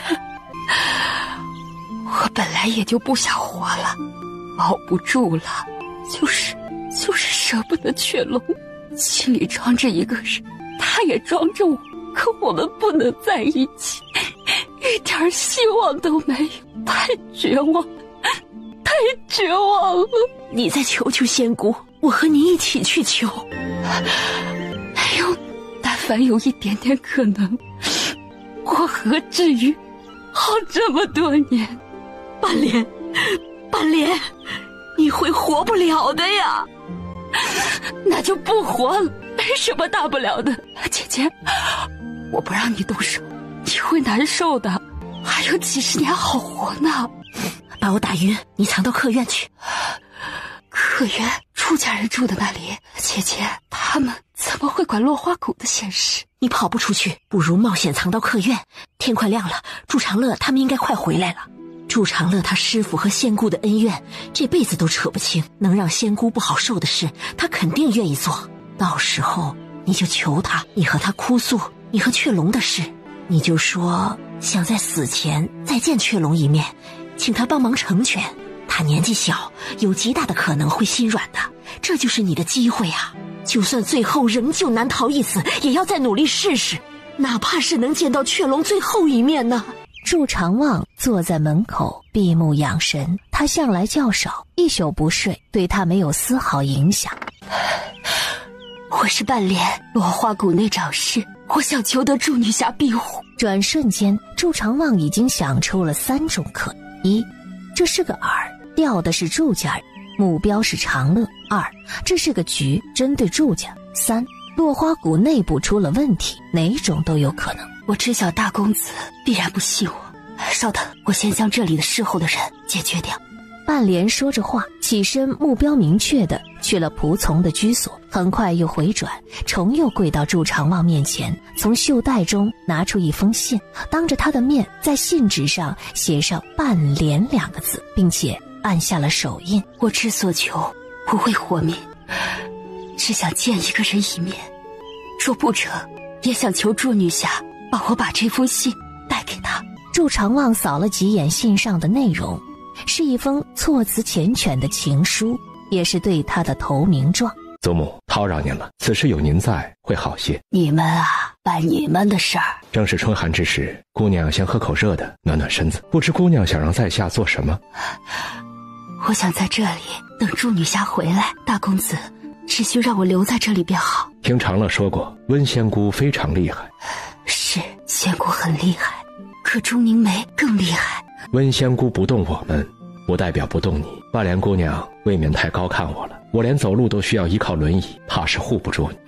是，我在她面前毫无抵抗力，可是投鼠忌器，你们就在我身边。大公子放心，我断不会对你们如何，只要拖一拖时间，等祝女侠回来便好。让温仙姑以为我们在你手里。是。祝长望微微点头。姑娘似是非常相信长乐。祝女侠是钟凝眉唯一的徒儿，自知晓她之日，我们便多有关注。虽因她师父之故，她有个小魔女的绰号，行事也和她师父一般不拘一格。可有一点，她和钟凝眉区别很大，她沾血但不沾人命。侠这个字很多人都会写，称呼间也是这位大侠那位大侠，可真能担得起侠字的人不多。祝女侠算一个，信她并不奇怪。祝长望听半莲这么评价妖媚，顿觉身心舒畅。姑娘为何这般了解的？仙姑关注了钟宁梅半辈子。祝长望不再问了。俗话说，最了解你的一定是你的敌人。几位贵客休息的可好？落花谷御下无方，很抱歉惊扰了各位。祝家人谨记着祝长望的嘱咐，都没有出声，房间的门都关着，各个屋子里都有数道呼吸。便是以温仙姑的厉害，一时也不能确定半莲是在哪个房间。半莲主仆几十年，已了解我的性子。你若老老实实死了，雀龙我饶他一命。半莲疼得站了起来，紧握双拳，身体颤抖。祝长望善秉轻击手心，并不介入落花谷的家务事。仙姑，还记得半莲跟了您多久了吗？您大概是不记得，我记得31年。到您身边时，我7岁，和您同岁。从仙子到仙姑，这么多年，养条狗都养出感情了吧？可是您为什么就不能成全我？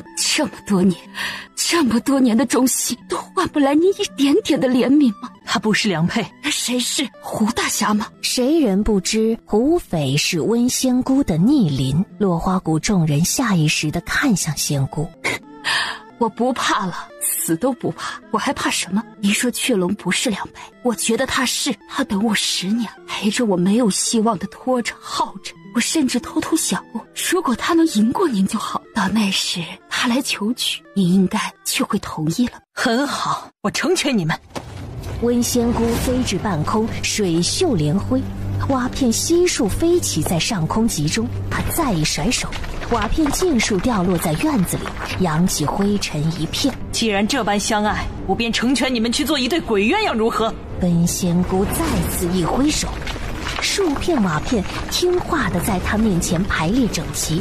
秋离轻点马背，跃至半空，一把石子掷出，将瓦片全部击落。不错嘛，反应挺快。半莲非常干脆，就要跪。祝长乐眼疾手快地拉住他。哎，不怕不怕，雀龙就要来喽。半莲嘴唇动了动，似是想笑，又似是想哭。仙姑，我这么信任你，你怎么能让我祖母和大哥都没有片瓦遮身了？哎，大哥，这词我没用错吧？有进步。那是，我每天都在进步。长乐该相信我不会伤着你的家人，我更相信我的亲眼所见。仙姑是不是要说这是处理家务事，又或者说是落花谷的罪人威胁到了我的家人？就当这理由都算好了，雀龙总不能是无关的人吧？雀龙，你还不快点儿，媳妇儿就没了。阿龙，我来了，我带你走。半莲忠心于你，你不首肯，便也不答应我。既然他多年的忠心换来的是你这般对待，那这忠心倒不如喂了狗。你也无需吓我，我是打不过，可也并非没有反击之力。你有落花谷，我有断龙雀。你若想和我拼个你死我活，我奉陪到底。我有1400人可以拼命，不知你落花谷有多少人可以消耗？半莲不是落花谷的叛徒，我们从这里堂堂正正的离开，一如当初他跟着你走进来。两人就这么在众目睽睽之下离开。奇异的是，温仙姑没有阻拦。我没想伤你家人，这点我是信的。仙姑只是不对旁人挂心罢了。这样是错吗？不是错，若不相干的人都要百般顾忌，那日子未免也太不是人过的了。所以我撺掇雀龙带走半莲，也没安什么好心。你们吃不到一个碗里，后边你们自己去掰扯都够费劲的，就顾不上我了嘛，是不是？这样一来，在碗中这段路程我就安稳了。我不会出手。你是不会出手，可若有人把我怎么样了，你也愿意鼓鼓掌的，是不是？毕竟我师父就我这一个徒儿，这么可爱的徒儿可不能没了。温仙姑没有否认。仙姑，落花谷太小了，只有这么大，你每天就在这么大点的地方，你的世界就也只有这么大了，不会无聊吗？你是在说我是井底之蛙吗？没有没有，怎么会是青蛙呢？就算是，那也一定是最好看的青蛙。我是想说，仙姑应该出去吸吸烟火气，成了仙的仙子也是需要烟火供奉的，你就自己主动去吸点好了。为何啊？什么为何？为何说这些？因为我觉得你对我没有杀心啊，而且我这不是借你之力行了方便吗？回报，这是回报。不送了。不客气不客气。温仙姑、薛龙陆续带着自己的人离开之后，祝家也到了该启程的时候。秋离，今天谢谢你。秋离摇摇头，哎呀，就知道和你不用这么生疏，以后我就不和你客气了。秋离似笑非笑地看着祝长乐，意思是你何时客气过？这不正说明我们一见如故吗？不用假惺惺的假客气。雀主、半莲，恭喜你们终于出烧入队啦！祝女侠大恩，没齿难忘。欠你一个人情。按我之前的想法，这个人情现在就能让你还了。可是吧，不行了。怎么说？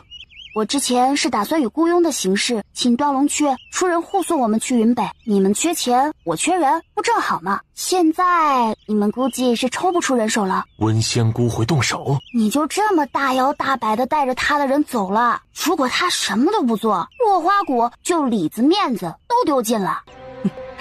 段龙雀这几年扩展得太快，本就已经让他容不下了。这事儿给了他一个最好的动手理由。不是你的错，是不是？我最清楚。但是能活着和你在一起，我不在乎别人怎么骂我。也没那么可怕。温仙姑这会儿大概能用的人手只有他落花谷了，其他3派的人都被人打断腿了呀。两人都不用想这个人是谁，除了眼前这个也不会有别人了。薛龙再次拱手承他这个情。这笔账温仙姑会算，不过也只能拖一段时间。问题还是在哪？除非你们去给他服软，去磕头认错，把段龙雀归入落花谷，还是……你可闭嘴吧！半莲回去磕头就算了，雀龙能归地啊？要真论起来，段龙雀也不比落花谷弱吧？他同意，下边这兄弟能同意吗？我这是给人出谋划策，又不是让人听我的。不然你有更好的主意？秋离在两人间扫了个来回，低头笑了。我是没主意啊，可也比你瞎出主意的好吧？怎么就是瞎出主意了？我马上就能想着好主意了。比如暂避其锋芒。避开温仙姑啊？怎么躲？这么大个门派，这么多人，往哪儿躲呀？祝长乐，你是怎么在我眼皮子底下变得这么蠢的？什么叫躲？我这主意叫留得青山在，不怕没柴烧。雀主，你相信我，我这主意肯定好。不过我要先去请教个高人。你等等，大哥，云北县大吗？大，而且可以更大。那里临海，但是也穷，非常穷。水寇抢完，浪人抢，民不聊生。大哥，你是怎么那么慧眼独具，挑出这个地方的？这些问题在我这里都不成问题，只要打通了水路，我就能盘活那里，让那里的人活下去。水寇浪人呢？哦，对，有我呢。那里没有镇狱工事之类的吗？我跟师傅去过边关，和定定也偷偷去过边境重镇，都有防御城墙那些的。那个地方以前是有防御工事的，相应配置也都有，但是那里和边关不一样，边关是要防外敌入侵的，该给的支持就是有克扣也会给。可云北没有外敌，当地又穷，那些水寇和浪人虽然每年都会来，却把尺度掌握得非常有技巧，既能让他们得到想要的东西，那些东西又没有大动干戈的价值，再加上去到那里当官的官员，每去一个就扒一层皮，一年年下来，早将那里的底子扒没了。到后来，官员找尽理由不去赴任，就更加无人理会。所谓的防御工事，现在大概连个摆设都算不上，就没人管那里的人死活了。舍弃本就是我们这些人最擅长的事情。大哥才不是，爹也不是，你们也会做选择，可你们不会让该活着的人死了，该饱肚子的人饿着。你在打什么坏主意啊？哎呀，怎么就是坏主意了？明明是在为他人分忧，我是好孩子。其他的问题就要去问另一个人了。大哥，给我笔纸。祝长乐拿着纸笔，蹦蹦跳跳地去到秋离面前，和他说着什么。云北县就是我们要去的那地儿，你熟吗？秋离用小手指比了比。我相信你说的一点点，在我这儿肯定够用。我大哥说那里非常大，非常穷，但是穷这个问题他能解决，所以这个就可以剔除掉了。一个不穷还很大的地方，有其他门派在那里生存吗？太穷，生存不了。也就是说，一个地盘又大、穷又能解决掉的地方，没有任何门派把持。雀主，听到这些，你就没有一点想法吗？薛龙既不点头，也不摇头，这主意有点太异想天开了。哎呀，我真的就是出个主意，你随便一听，再随便一想就行了。碗中只要有温仙姑在一日，你断龙雀就要被他压着。不要说再扩大地盘，打压断龙雀是绝对的。收拾了你的头时，也给了那3派警告，再将你的地盘分给他们。哇，这是一石几鸟，我都数不清了。薛龙是好忽悠的人吗？必然不是。可他心动这个提议，我需要更了解云北。这是自然，虽然我有些私心，可这主意啊，也是站在你那方想的。断龙雀的情况，现在说一声四面楚歌，不为过吧？若有别的出路，又何必拼个鱼死网破呢？半莲看向薛龙，我需要对云北多做些了解，要让兄弟们能活下去。我明白，这个就不是我们需要考虑的啦。雀主，我真就是给你出个主意，成了自然最好，我们互相帮助嘛。若不成呢，我这儿也算是给你提了个醒，希望你们能平安度过这一劫。如果实在不知道怎么决定，就往高处站，看得远了，自然就不会被遮住视线了。不管怎么样，我还是很想交雀主这个朋友的，希望以后有一起喝酒的机会。